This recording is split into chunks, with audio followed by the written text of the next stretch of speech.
힘내시는 한 학기 되십시오. 하나님이 저와 여러분의 모든 삶의 일거수일투족에 함께 하시기를 소원합니다.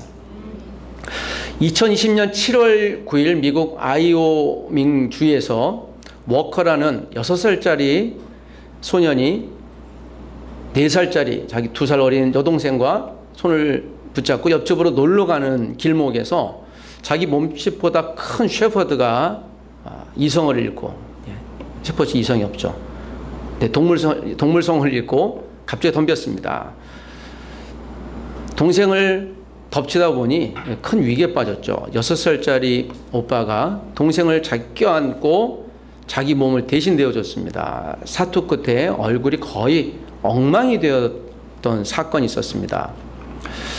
그 사건에 여러분 화면에 보시는데, 사건이 끝나고 병원으로 가서 이 오빠가 얼굴 안쪽 목덜미 쪽에 셰퍼드가 이걸 다 상처를 냈기 때문에 심각한 상황이었는데 90 바늘을 꿰매는 이런 일들을 어려움을 당했습니다. 그리고 이 사건이 9월 달에 미국 전역으로 알려졌고요. 미국 전역으로 알려지면서 이 오빠의 헌신적인 자기 동생을 보호하려고 하는 사랑에 감동해서 미국 세계 복싱 평의회 WBC라고 하는 곳에서 이 아이에게 챔피언 벨트를 줬습니다. 너가 진정한 이 시대 챔피언이다. 자, 제가 이 워커라는 오빠의 어린 아이, 지금은 아마 이제 10살이 9살 정도 됐겠죠. 자기 동생을 보호하기 위해 자기 몸을 내어주는 이 헌신적인 모습을 보면서, 야, 정말 많은 사람들이 감동했구나. 지난 3년 전에 있었던 이야기들이 이제 숨은 이야기들이 나오면서 우리들에게 참 감동을 주는 사건도 이렇게 있는 것 같습니다.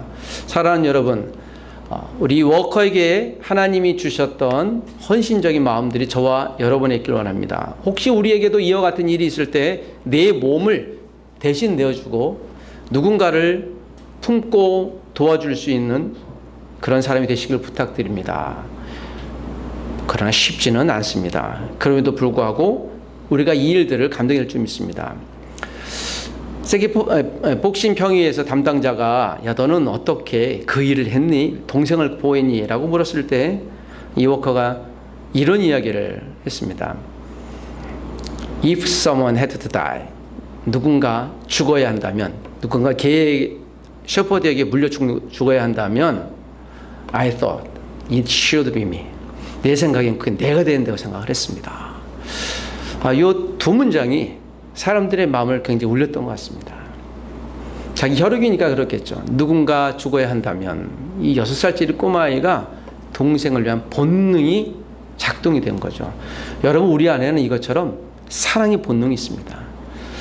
여러분, 우리의 이 선한 본능이 하나님 앞에서 또 많은 사람들에게 사랑과 복음을 위한 통로가 되기를 주의 이름 부탁드립니다. 여러분 기억하십시오.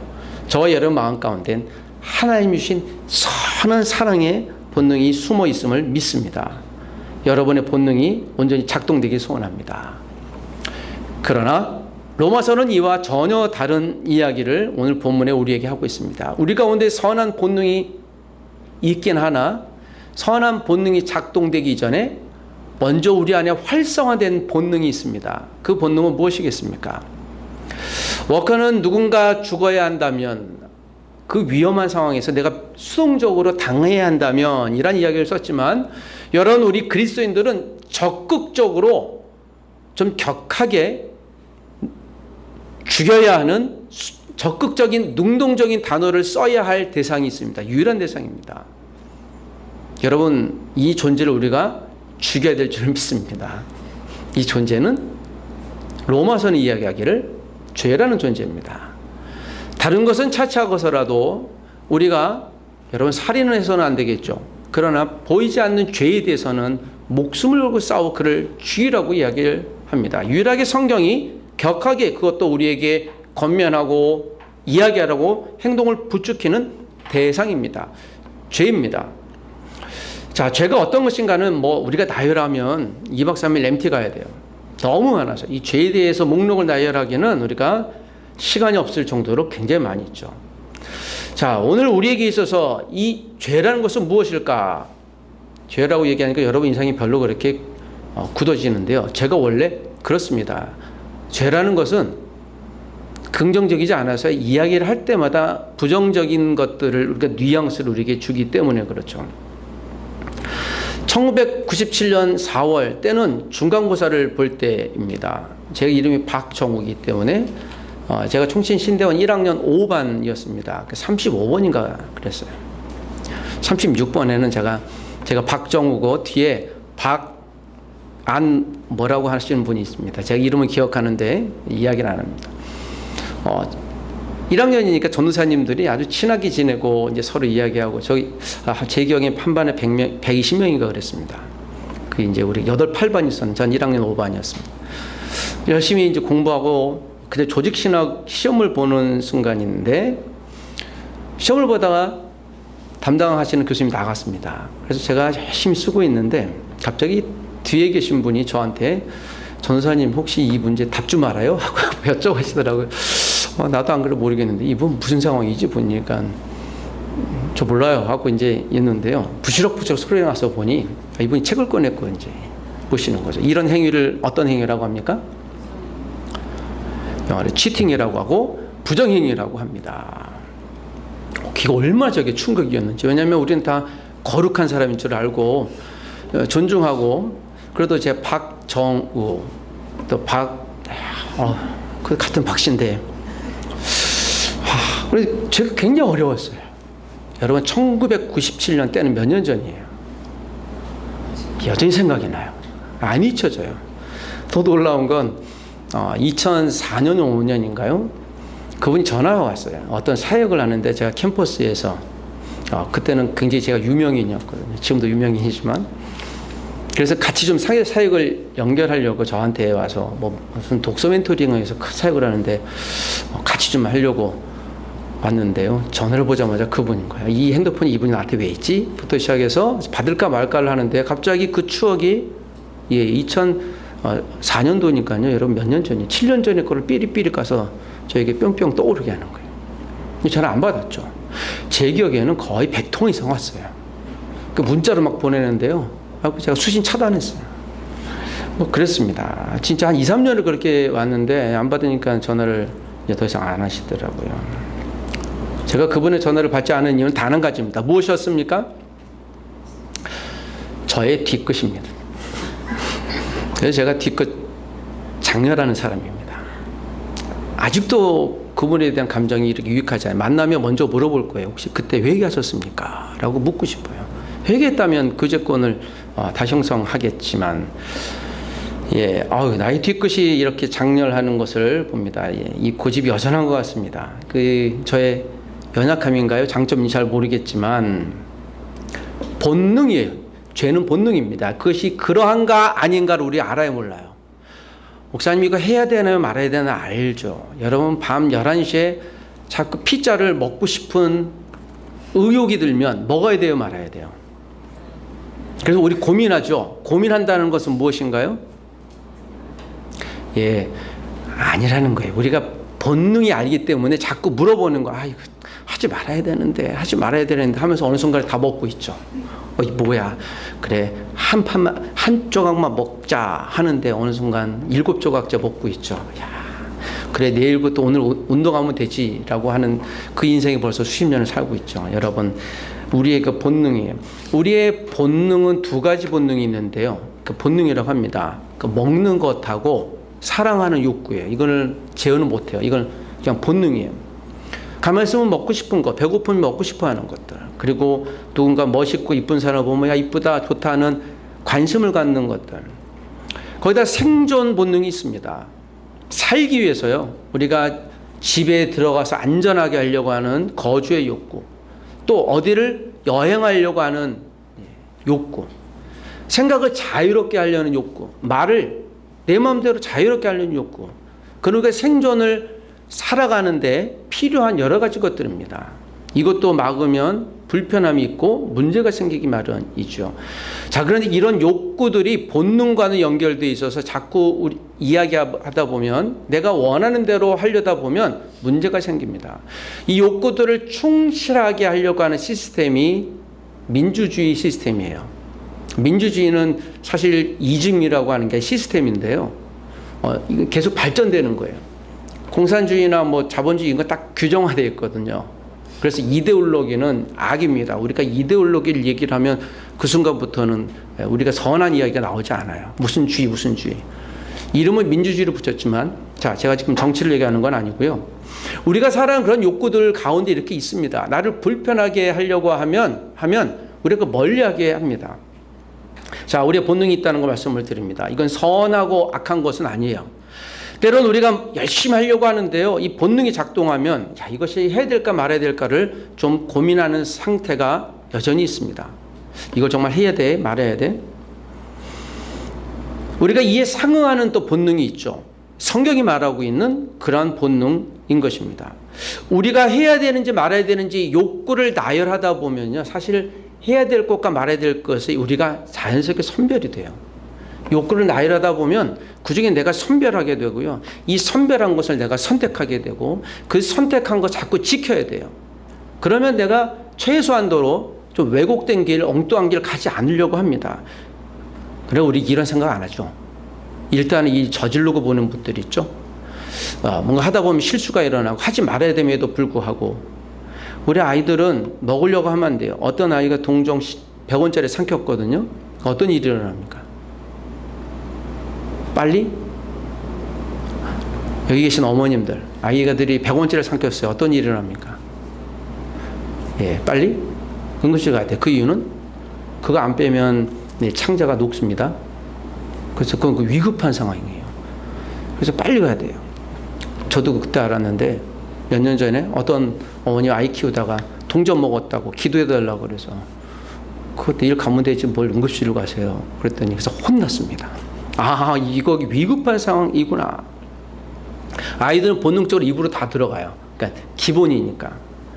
여러분 우리 영적인 본능은 어떨까요? 자, 오늘 로마서 7장은 21절에서 25절까지 바울이 있었습니다.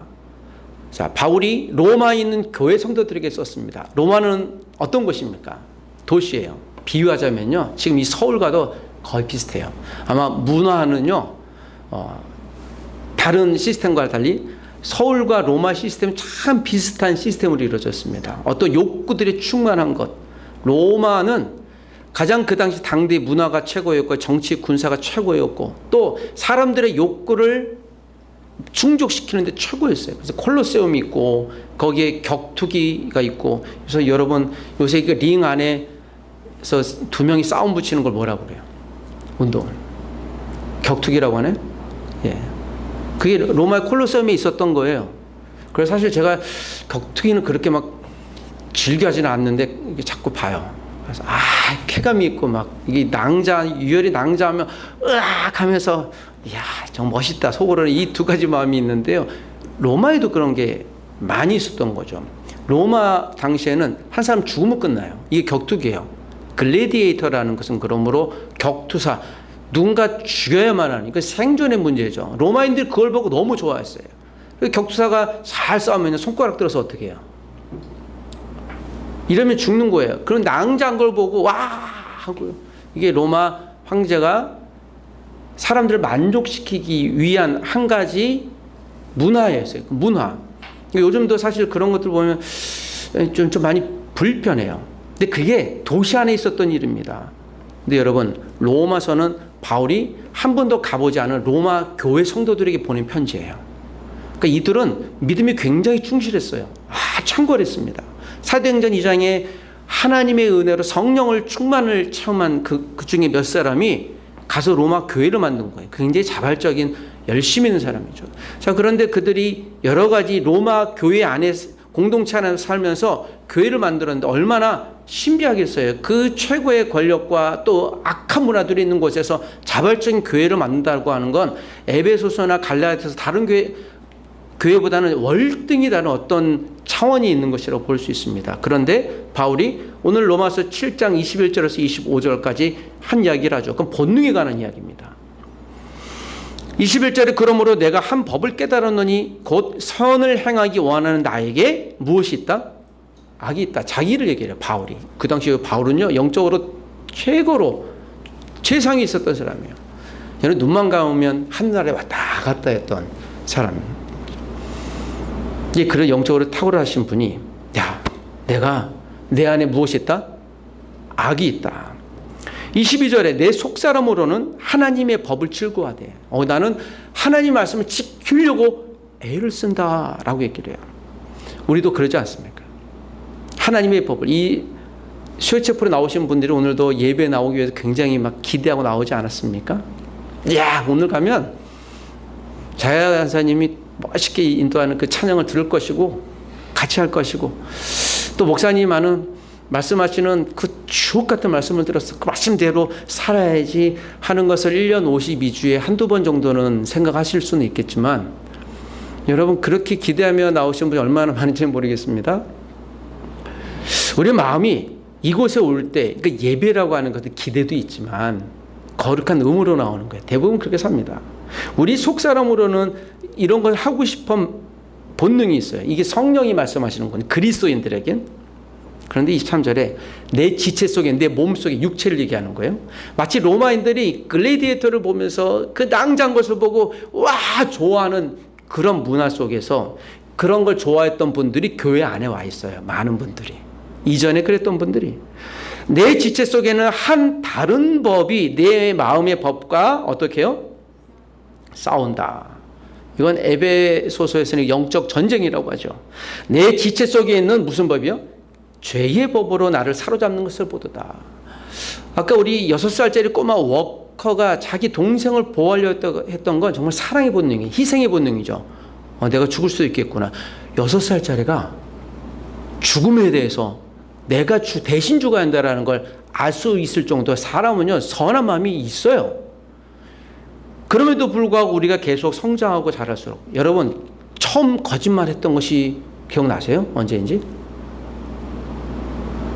나는 거짓말 해본 적이 없는데요 라는 모습으로 저를 쳐다보시는데 처음 거짓말 저도 키워봐서 알잖아요. 빡 하고 머리를 때리고요 제가 분명히 봤는데 왜 때렸어? 그러니까 안 때렸는데요. 그 충격은 아직도 이루 말할 수 없어요. 내가 분명히 봤는데 3살짜리가 2살짜리를 머리를 때리고요 막 우니까 왜 때렸어? 그러니까 안 때렸대요. 이건 뭐지? 어디서 학습을 했을까? 학습한 게 아니에요. 그러니까 우리 본능은 위기를 모면서 거짓말이 올라오는 거예요. 자, 죄의 법이 나를 사로잡는 것을 보도다. 그러니까 바울은요, 자기의 영적으로 그렇게 탁월했던 사람인데 육적으로 여전히 그 육신의 본능이 있다라는 걸 말씀해요. 그게 악한 건 아닌데 그게 죄로 물들었다라는 것을 얘기합니다. 그래서 바울이 24절에 뭐라고 얘기해요?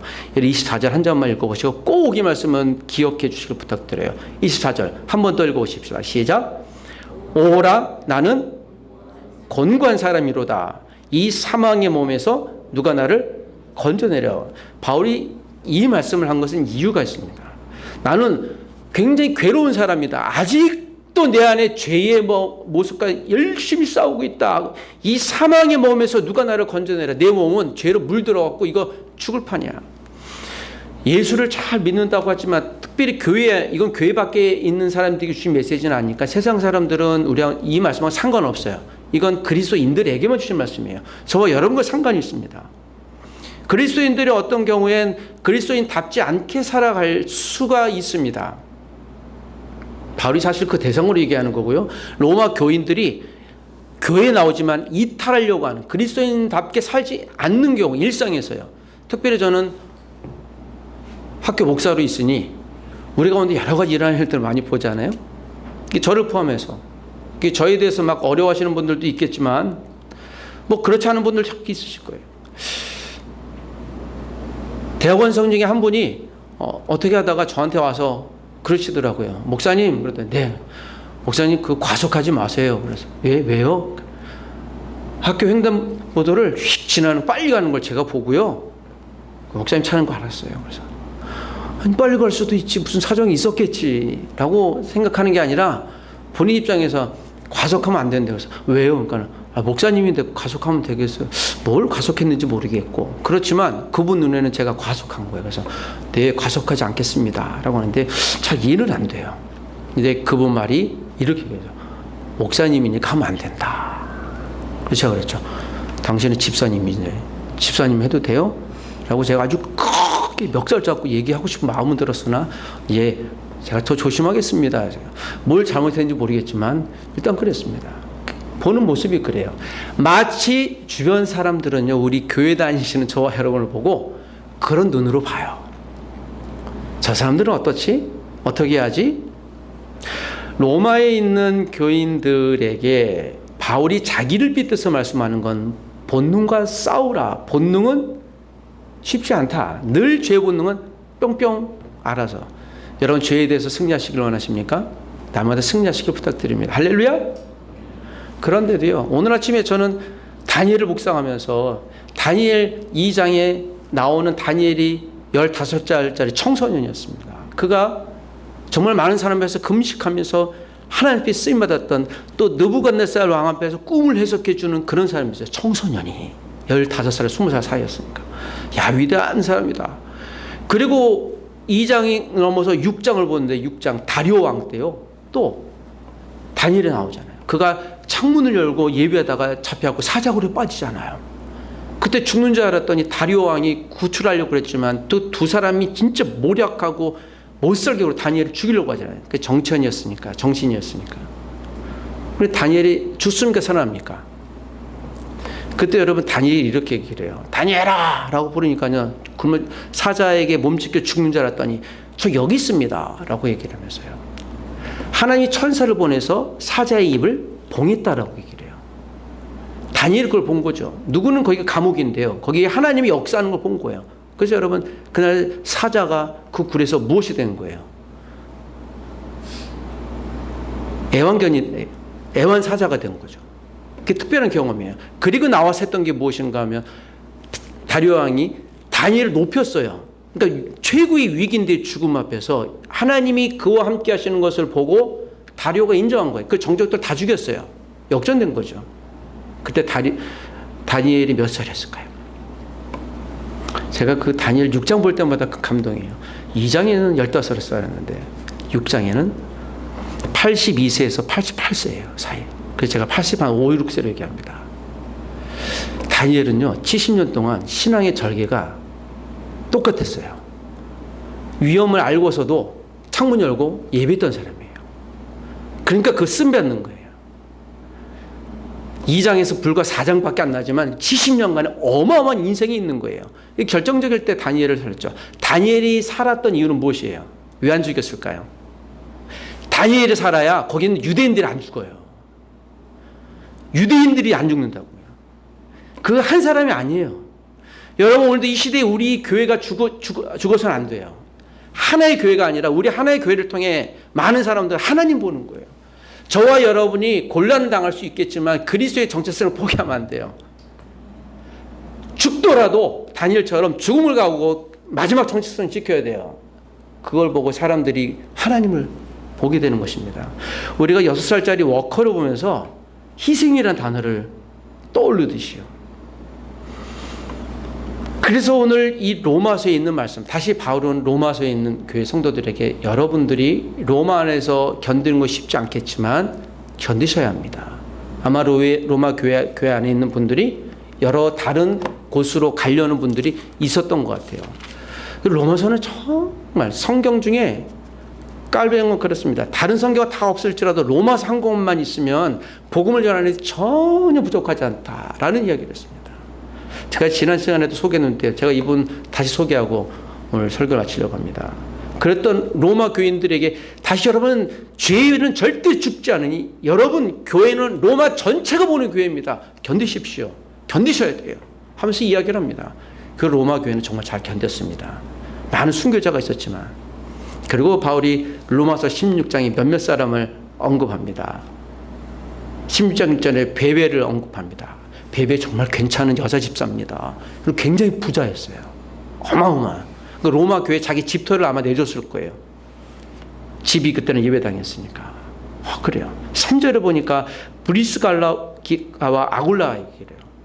브리스가는 프리스카라고 하는데 로마인으로서 그리스도인이 된 사람이에요. 자기 남편 아굴라 유대인을 따라서 바울을 도왔던 사람이에요. 로마 시민권을 포기했던 사람들이에요. 로마인과 유대인이 하나가 된 본보기예요. 그래서 브리스가와 아굴라는요, 유명한 우리가 본봐야 될 교회 집사의 대명사예요. 아, 교회 부부가 이렇게도 하나님이 쓰시는 사람이 될 수 있겠구나. 그리고 14절 15절에 특별히 15절에 빌롤로고가 나와요. 이 사람 괜찮은 성도다. 교회 성도를 언급합니다. 이 사람 노예예요. 노예라고 하는 것은 지금 다른 어떤 나라에서 온 그리스도인도 아니고 다른 나라에서 온 알지 못하는데 분명 노예의 보편적 이름이에요. 빌롤로고. 노예도 있었습니다. 에베네도가 있어요. 에베네도는 이 당시에 헬란이었어요. 헬란인 대명사니까. 지금 말씀드리는 건요, 부유한 부자도 있었고요, 노예처럼 끌려온 사람도 있었고, 로마인도 있었고, 유대인도 있었고, 이들이 로마 교회에 무엇이 된 거예요? 교인이에요. 한 가족이에요. 때로는 희생했고요, 베베는 자기 주머니를 털어서 교회를 만들었습니다. 여전히 노예였지만 교회로 오면요, 자유인이 된 거예요. 유대인이었지만 여러분, 이것이 그래서 로마 교회가 정말 이 로마서 16장은 바울이 이 사람들의 이름을 기록한 이유를 우리가 잊지 말아야 돼요. 이 사람들은 교회가 무엇인가를 나타내는, 여러분 우리 수요체플이 어떤 교회인가를 이 캠퍼스에 드러내는 거예요. 여기 참석한 여러분들을 보면서 아, 저분들은 뭐지? 누구지? 각각 여기 직도 위치도 다 다르겠지만 이 안에서 우리가 한 형제요 자매라고 하는 이유예요. 그래서 보시는 거 깨달은 거예요. 제가 예배 들어오기 전에 이쪽에서 설교를 준비하고 있는데요, 몇몇 학생들이 이렇게 보더라고요. 저분들은 뭐 하는 분들인가 삐끔 보더라고요. 그래서 아, 보는구나. 보는 거죠. 저를 보는 것이고 여러분을 보는 것입니다. 여러분, 오늘 이 시간에 하나님이 주셨던 우리의 본능이 작동하는 것, 저는 예수 믿는 사람의 본능이 저와 여러분의 인생 가운데, 또 캠퍼스에서, 여러분 직장에서 예수를 안 믿거나 복음이 전혀 없는 사람들에게 여전히 살아있는 로마서 16장에 언급된 바로 그 사람들처럼 하나님이 저와 여러분을 언급하여 사용하실 줄 믿습니다. 워커라는 한 6살짜리 아이를, 그 아이의 헌신을 통해 세상에 사랑이 무엇인가를 드러낼 수 있었다면, 하나님은 저와 여러분 한 분 한 분들의 헌신을 통해, 예비를 지키는 견고한 믿음을 통해 내 주변에 있는 어떤 넌 크리스찬들에게 아, 예수 믿는 사람이 어떤 존재인가, 우리를 통해 하나님의 모습을 드러내실 줄 믿습니다. 하나님, 내 안에 죄의 본능이 있지만 하나님 성령의 본능이 역사하셔서 부족하지만 나를 통해, 우리를 통해 하나님의 살아계심을 보여주시옵소서. 한 주일 동안 성령의 능력을 의지하며 살아가시기를 붙듭니다. 사자굴에 있었던 86세 어르신 노인 다니엘, 그러나 그는 육체적으로는 노쇠했으나 여전히 15살 청년의 믿음을 포기하지 않았던 믿음의 강건한 청년이 되어 하나님 나라에서 쓰임받아 바사에서 여전히 하나님의 이름을 높였던 것처럼, 주님, 내 안은 몸이 쇠했을지라도 믿음을 쇠하지 않게 도와주시고, 내 상황이 연약할지라도 믿음이 연약하지 않게 도와주시옵소서. 그런 사람을 사십시오. 하나님이 저와 여러분을 사용하실 것입니다. 기도하겠습니다.